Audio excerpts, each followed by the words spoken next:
કેમ છે બધાને? જન્માષ્ટમીની રજાઓ આપણે બધાએ પૂરી કરી દીધી અને આજથી ફરી પાછી હવે આપણે બાયોલોજીની દુનિયામાં એન્ટ્રી મારવાની છે. આજનો મેં જન્માષ્ટમી પહેલા જ તમને લોકોને કીધું હતું કે આપણે નવા ચેપ્ટરની શરૂઆત કરવાની છે, કારણ કે આપણે સજીવ જે વિવિધતાઓથી ભરેલું છે એના વિશેની વાત આપણે ચેપ્ટર નંબર 1 માં કરી લીધી છે. આજે આપણે ચેપ્ટર નંબર 8 ની શરૂઆત કરીએ છીએ. આ ચેપ્ટરની શરૂઆત છે કોષ, જીવનનો એકમ.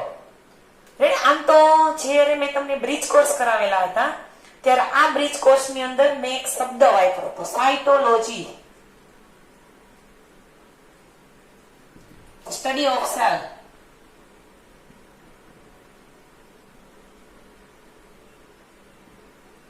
આપણે આના વિશેની માહિતી બ્રિજ કોર્સની અંદર મેં તમને કરાવી દીધી છે. આમ તમે જોવો તો આ એક બાયોલોજીની પેટા બ્રાન્ચ છે. શું? સાયટોલોજી જે છે એ બાયોલોજીની પેટા બ્રાન્ચ છે, કારણ કે બાયોલોજીની મુખ્ય બ્રાન્ચો કઈ કઈ છે આપણે ભણી જ ગયા છીએ. એનાટોમી, ફિઝિયોલોજી આવશે, બોટની આવશે, ઝૂઓલોજી આવશે, માઇક્રોબાયોલોજી આવશે. જે સજીવ વિશ્વની અંદર આપણે આ બધા વિશેની થોડી થોડી માહિતી લઈ લીધી હતી, કારણ કે હવે આપણે આ વસ્તુ ક્લિયર કરી લીધી છે. જ્યારે આપણે પહેલું ચેપ્ટર ભણી લીધું એના ઉપરથી આપણે ક્લિયર શું થયો છે કે બાયોલોજીની અંદર તમે ગમે ત્યારે સજીવ શબ્દ બોલો એટલે ખાલી મનુષ્ય વિશેની જ વાત આપણે કરવાની થતી નથી. જેની અંદર આપણે એક વનસ્પતિનું ચિત્ર નજર સમક્ષ રાખશું, એક પ્રાણીનું ચિત્ર નજર સમક્ષ રાખશું અને આપણે સૂક્ષ્મ જીવો વિશેની પણ એક ચિત્ર મગજમાં રાખશું અને પછી આપણે વિચારશું બધું. આ બધી વસ્તુની માહિતી લઈ લીધા બાદ હવે આપણે સાયટોલોજી, પહેલા તો મેં અહીંયા ડેફિનેશન લખી દીધી છે કે સાયટોલોજી એટલે શું, તો કે ધ સ્ટડી ઓફ સેલ, કોષ વિજ્ઞાન. સાયટોલોજી નો અર્થ ગુજરાતીમાં શું થશે? કોષ વિજ્ઞાન.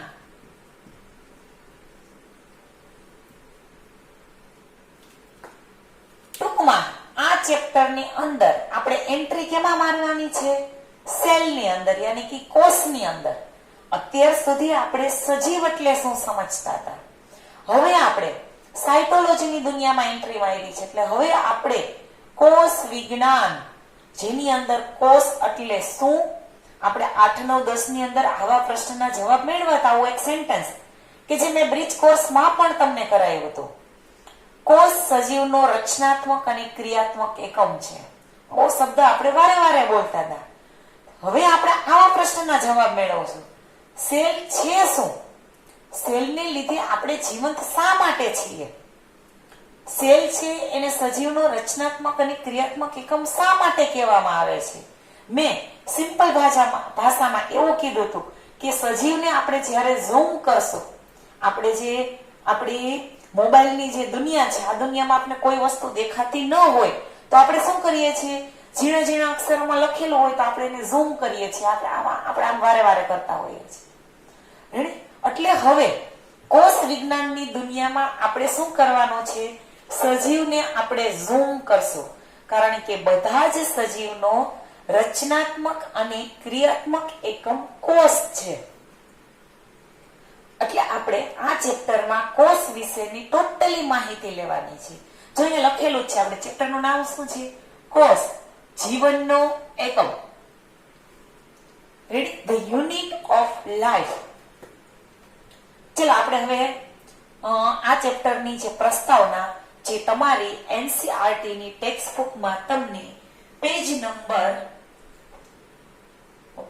કહી દઉં છું, ખોલી દો તમે, 125. આ ચેપ્ટરની શરૂઆત ક્યાંથી થાય છે? પેજ નંબર 124 પરથી થાય છે. સોરી, 125. આ પેજ ઉપર આપણે આ ચેપ્ટર જે છે એની શરૂઆત તમને બતાવેલી છે સાયટોલોજીની. ચલો હવે આપણે આ ચેપ્ટરની પ્રસ્તાવના વિશેની માહિતી લઈએ. મેં તમને કહી તો દીધું કે સાયટોલોજી એટલે બીજું કઈ નહીં, જે ધ સ્ટડી ઓફ સેલ, કે કોષ વિજ્ઞાન. ટૂંકમાં ગુજરાતીમાં શું કહીએ છીએ? કોષ વિજ્ઞાન. તો આ કોષ છે શું? આખા ચેપ્ટરની અંદર આપણે શું ભણશું? આવા પ્રશ્નના જવાબ હવે આપણે મેળવીએ. ધારો કે બાળકો, તમે તમારી આજુબાજુ નજર કરો. ચલો, તમે જ્યાં બેઠા છો ત્યાં આજુબાજુ જોવો. તમને એમ લાગો કે હું સામે ઉભી છું, મેડમ જોવે છે. કરી નજર? હા. તો તમને અમુક જીવંત વસ્તુઓ દેખાતી હશે અને અમુક નિર્જીવ વસ્તુ દેખાતી હશે. કારણ કે મેં કીધું હતું કે સાયન્સની અંદર તમે એક એન્ટ્રી મારો એટલે આ ઉદ્ભવવું જોઈએ, આ ક્વેશ્ચન. જ્યાં સુધી તમારા મગજમાં ક્વેશ્ચન ન ઉદ્ભવે અને આ ક્વેશ્ચનનો જવાબ તમે જ્યાં સુધી ન મેળવો ત્યાં સુધી તમે સાયન્સના સ્ટુડન્ટને લાયક નથી. સાયન્સ કોઈ પણ સ્ટુડન્ટ માટે આ પ્રશ્ન ઉદ્ભવવા જ જોઈએ, તો જ એ પોતાની ફિલ્ડમાં આગળ વધી શકશે. અને આપણે તો ક્યાં સુધી પહોંચવું છે? ડોક્ટર બનવું છે. કારણ કે આપણે બધા ભવિષ્યના ડોક્ટરો છીએ. ભવિષ્યના ડોક્ટરો છીએ એનો અર્થ એમ છે કે પ્રશ્ન છે એ ઉદ્ભવવા જોઈએ અને આ જ પ્રશ્નનો જવાબ મેળવવા માટે તમારે છેક સુધી મહેનત કરવાની છે. પ્રશ્નનો જવાબ મેળવશો એટલે આપમેળે એ વસ્તુ જે છે એ ઉકેલાતી જશે. તો ચાલો આપણે આપણા મેઇન પોઈન્ટ ઉપર આવીએ. મેં કીધું એ પ્રમાણે તમે તમારી આજુબાજુની દુનિયામાં આસપાસ તમે નજર ફેરવો છો તો તમને અમુક જીવંત વસ્તુ દેખાશે ને અમુક નિર્જીવ દેખાશે. હા કે ના? હા.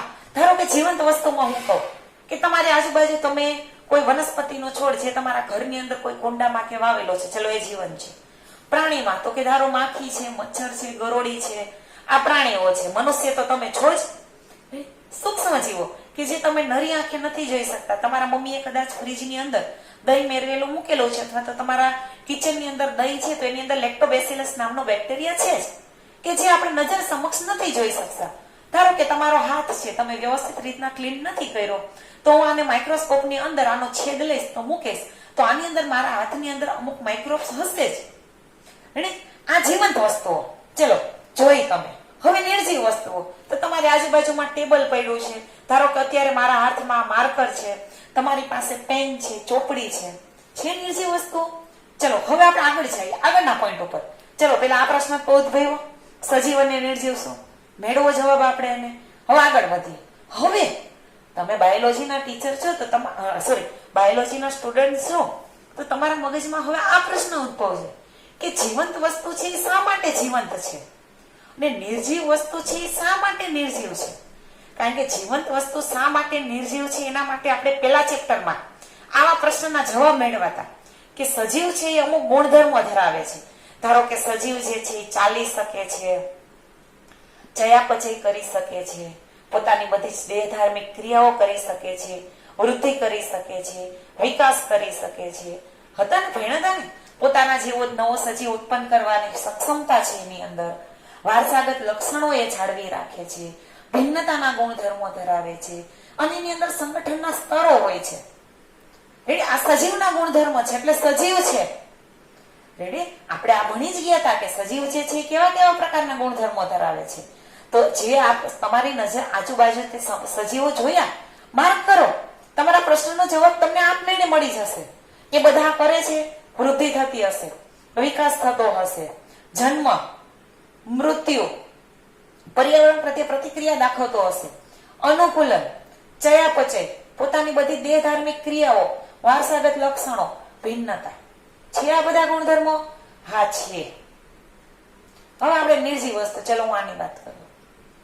અમારા હાથમાં માર્કર છે, આ નિર્જીવ છે તો આ વૃદ્ધિ કરી શકે છે? પેલો ગુણધર્મ સજીવ નિર્જીવ નો ડિફરન્સ નહીં થાય વૃદ્ધિ. હું આમ કરીશ તો થશે પણ અહીંયા મેં શું કર્યું છે? પોતાની રીતના એકમાંથી બે માર્કર નથી થઈ. મેં અહીંયા બીજી માર્કર માથે અહીંયા રાખી છે ત્યારે થયું છે આ વસ્તુ છે. ચલો આ વૃદ્ધિ અને વિકાસની પ્રક્રિયામાંથી પસાર નથી થતો. વૃદ્ધિ નોટ, વિકાસ મેં આમ કર્યું ત્યારે થયું. અહીંયા બે સેલ ભેગા થયા, એ સેલ જે છે એનું કોષ વિભાજન થયું નથી. ગર્ભીય કોષો નથી બન્યા, પોતાના જેવી જ માર્કર નથી બની. કંપની જેવી બનાવશે એવી બનશે. રેડી? વિકાસની પ્રક્રિયા આ નિર્જીવ વસ્તુમાં નથી થતી. પ્રજનનની પ્રક્રિયા નથી થતી. ચયાપચય અહીં ક્યાં કેટાબોલિઝમ એનાબોલિઝમ થાય છે?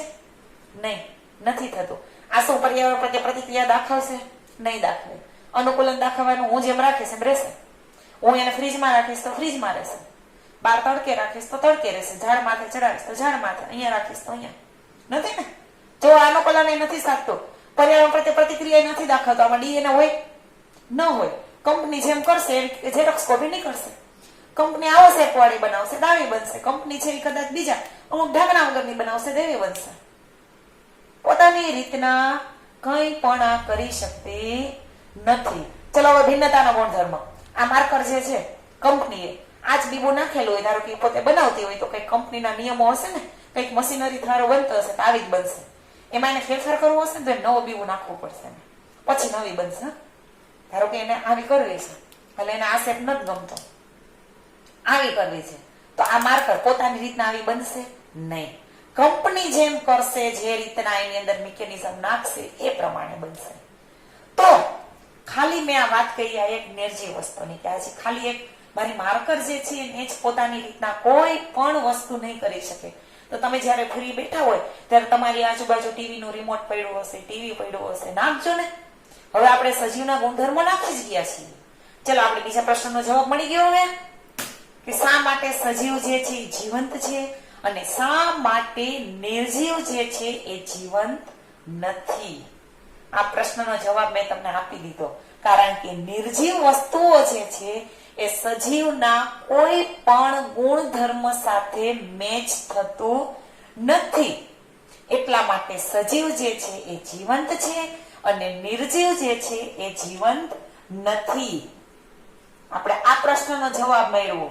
સજીવ જીવંત છે અને નિર્જીવ જીવંત નથી.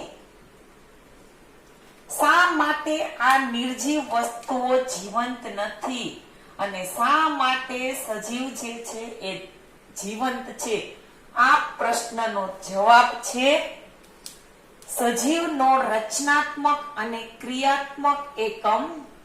સજીવનો રચનાત્મક અને ક્રિયાત્મક એકમ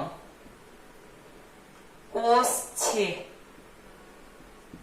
કારણ કે સજીવ જીવંત છે એના માટે જવાબદાર કોણ છે? કોષ. એની રચનામાં પણ કોણ છે? તો કે કોષ. એની ક્રિયામાં પણ કોણ છે? કોષ. રેડી? હવે આપણે આ પ્રશ્નનો જવાબ મેળવો કે સજીવ શા માટે જીવંત છે અને નિર્જીવ શા માટે જીવંત નથી. આ પ્રશ્નનો જવાબ છે કોષ, સેલ, આપણી સાયટોલોજી. કારણ કે આપણી રચનામાં અને આપણી ક્રિયામાં કોની હાજરી છે? કોષની. એટલા માટે જ મેં પેલા કીધું આપણી જાતને આપણે અત્યારે ઝૂમ કરીએ છીએ. રેડી? એમને પોસિબલ નથી આ કરવા માટે. ઘણું બધું, આ બહુ મોટું વિજ્ઞાન છે સાયટોલોજી. બાયોલોજી નો આધાર જો કોઈ હોય તો છે સેલ. કારણ કે બધા જ સજીવનો રચનાત્મક અને ક્રિયાત્મક એકમ કોષ છે. કોષ છે એટલા માટે જ આપણે જીવંત છીએ, નહીતર આપણે જીવંત હોત નહીં. એટલા માટે આપણું સેન્ટેન્સ સજીવના જીવનનો આધારભૂત એકમ કોષ છે. આ સેન્ટેન્સની આપણે સાબિતી આપી. સજીવના જીવનનો આધારભૂત એકમ કોષ છે. આ પ્રશ્નનો જવાબ આપણે મેળવો. આપણું જે 10 થી 15 મિનિટનું જે ડિસ્કશન છે એ આ સેન્ટેન્સ માટેનું હતું. આપણો આધાર છે. આપણી રચનામાં, આપણી ક્રિયામાં બધે સેલ છે. કારણ કે મેં તમને બ્રિજ કોર્સની અંદર પ્રથમ સેલનું સર્જન કેમ થયું હતું હું તમને છેક ત્યાં સુધી લઈ ગઈ હતી. રેડી? હવે આપણે સેલને ઉકેલવાનો છે. સેલ મળી ગયો, સેલનું સર્જન કેમ થયું આપણે સમજી ગયા છે. હવે આપણે કાંઈ નહીં, બસ સેલની દુનિયામાં ઉતરી ગયા છીએ. હવે આપણે સેલ શું છે? તમે સેલની દુનિયામાં ઉતરા છો તો તમને સેલની અંદર શું દેખાય છે? તમને કોષ દિવાલ દેખાશે, કોષ કેન્દ્ર દેખાશે, ગોલ્ગીકાય દેખાશે, હરિતકણ દેખાશે, કણાભસૂત્ર દેખાશે, રંગસૂત્રિકાઓ દેખાશે, યાની કે રંગસૂત્રો દેખાશે. દેખાશે ને? આવું બધું આપણે ભણી ગયા છીએ. શબ્દ બધા તમારા માટે આમાંથી કોઈ શબ્દ જૂના નથી. પરંતુ હું જે શબ્દ બોલી એ શબ્દ વિશેનું ડીપ નોલેજ આપણે આ ચેપ્ટરની અંદર લેવાનું છે. મારે ખાલી તમને એમ કહેશો ઓહો મેડમ આ બધું તમે 8 9 10 માં ભણી ગયા છો. હા બાળકો તમે ભણી ગયા છો, હું ના નથી પાડતી. આપણે 8, 9, 10 માં સેલ વિશે આપણે માહિતી આવતી જ હતી, પણ સેલની અંદરની જે અંગિકાઓ છે, આ અંગિકાઓ વિશેની માહિતી આપણે આ સાયટોલોજી યાની કે કોષની દુનિયામાં હું જ્યાં તમને લઈ જઈ રહી છું એની અંદર આપણે આ બધાની માહિતી લેવાની છે. કોષ દિવાલ શું છે, કેવા ગુણધર્મ ધરાવે છે, હરિતકણ શું છે, હરિતકણનું કામ શું છે, એ કેવા ગુણધર્મ ધરાવે છે, કણાભસૂત્ર શું છે, કણાભસૂત્રની રચના શું છે, એનું કામ શું છે, શા માટે એને હાઉસ કહેવામાં આવે છે, ઉર્જાનું ઘર કહેવામાં આવે છે. તમને ખબર જ હશે, આવા પ્રશ્નનો જવાબ તમે મેળવ્યો છે કે કણાભસૂત્ર જે છે એને ઉર્જાના ઘર તરીકે ઓળખવામાં આવે છે. શક્તિનું ઘર છે કોણ? તો કે કણાભસૂત્ર. એટીપી આવા શબ્દ તમારી પાસે ઘણી વખત આવેલા છે. એટીપી આવ્યું છે ને તમારી પાસે, એટીપી આવ્યું છે, જીટીપી આવેલું છે, ઘણું બધું આવ્યું છે. પણ વોટ ઇઝ એટીપી? એટીપી બને છે કેમ? એટીપી નું ફૂલ ફોર્મ શું છે? શા માટે એટીપી વપરાય જાય છે? આપણે એન્ટ્રોપી પહેલા ચેપ્ટર ની અંદર આપણે એન્ટ્રોપી વિશેની માહિતી લીધી હતી, જેમાં મેં કીધું હતું કે એન્ટ્રોપી નું મહદઅંશે વધુ એટલે સજીવ શરીરનો ઘસારો થશે અને છેલ્લે સજીવનું મૃત્યુ થશે. રેડી? એટલે સજીવનું આ જે ચક્ર છે, મૃત્યુ જન્મ લે, જન્મમાંથી એ વિકાસની પ્રક્રિયાઓમાંથી પસાર થાય, પછી એ ધીમે ધીમે જે મૃત્યુ તરફ ધકેલાય છે, જે આખું આ કાળ ચક્ર છે, આ જે સાયકલ છે, આ સાયકલનો આધાર કેના ઉપર છે? સેલ. કારણ કે બધા જ સજીવનો રચનાત્મક અને ક્રિયાત્મક એકમ કોષ છે. સજીવના જીવનનો આધારભૂત એકમ કોષ છે.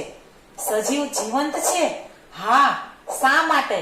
કારણ કે સજીવની રચનામાં કોષ છે. નિર્જીવ વસ્તુઓ જીવંત શા માટે નથી?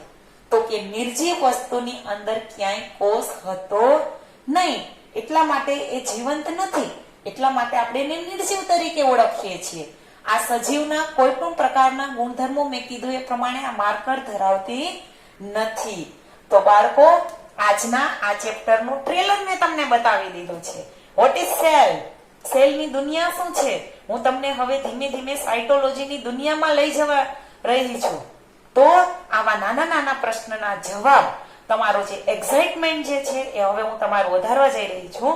એટલે આજના ચેપ્ટરમાં મેં ખાલી કોષ પિક્ચરનું ટ્રેલર જ બતાવ્યું છે, પિક્ચર હવે બાકી છે.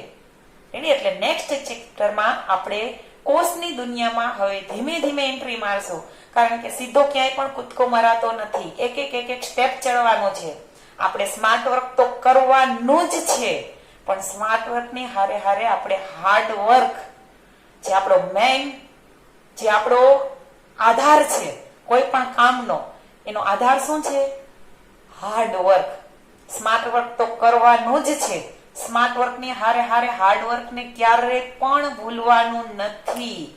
કારણ કે જો તમે પગથિયા ચડવામાં એક્સેલરેટરનો તમે યુઝ કરતા હો, પગથિયા નથી ચડતા કારણ કે આપણે સ્માર્ટ વર્ક બહુ ગમે છે, સ્વિચ દબાવીએ એટલે આપણે પગથિયા ચડી જઈએ છીએ, પણ જો લાઈટ જાય તો શું થાય એ તમને ખબર છે.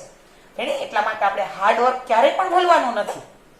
લાઈટ જાય તો આપણી લિફ્ટ જે છે એ બંધ થઈ જવાની છે, તો આપણી પાસે એવી કેપેસિટી હોવી જોઈએ કે 100 પગથિયા આપણે ચડી જશું. એટલા માટે જ હું કહું છું, સ્માર્ટ વર્કની હારે હારે હાર્ડ વર્કનો સિદ્ધાંત ક્યારેય પણ નથી ભૂલવાનો. એટલે આપણી સેલની દુનિયામાં હું જે તમને એન્ટ્રી મરાવું છું, સ્માર્ટ વર્કની સાથે આપણે એન્ટ્રી મારી દીધી છે અત્યારે, પણ હવે આપણે કામ ચાલુ ક્યાંથી કરવાનું છે? હાર્ડ વર્કનું. તો નેક્સ્ટ લેક્ચરમાં બાળકો આપણે પાછા ફરી મળીશું સાયટોલોજીની દુનિયામાં. આજનો લેક્ચર હું અહીંયા ઓવર કરું છું. Thank you.